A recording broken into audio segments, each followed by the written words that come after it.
Hello అండి అందరికీ, నేను మీ కళ్యాణిని.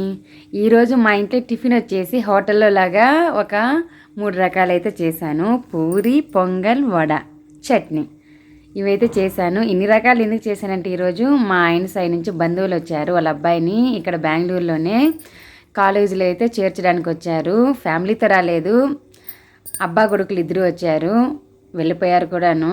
వాళ్ళతో పాటు మా ఆయన కూడా వెళ్ళుండాడు. వాళ్ళని చేర్చేసి ఇంకా ఉండమంటా ఉంటే అన్నం ఉండలేదు, తర్వాత వస్తానులేమ్మా అనేది అన్నాడు.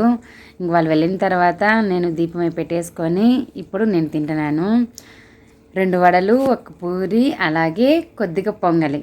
నాకు పొంగలి ఉప్మా అంటే చాలా ఇష్టము. 3 పూట్ల అదే పెట్టినే తింటాను, అంత ఇష్టము.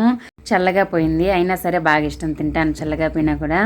వాళ్ళు తినేసి వెళ్ళారు. ఇంట్లో దోశ పిండి లేదు, ఉప్మా రవ్వ కూడా కొద్దిగానే ఉంది, సరిపోదనేసి అయితే పొంగల్ చేశాను. సూపర్గా కుదిరింది. ఈరోజు పొంగల్ కదా నా ఫేవరెట్ టిఫిన్. అయితే పొంగల్ చూసేసరికి ఆగలేదు. వెజిటబుల్స్ ఫ్రూట్స్ కావాలంటే తర్వాత అయినా తినొచ్చు అని చెప్పేసి ఈరోజు టిఫిన్ ఇలా లాగించేసా ఫుల్గా.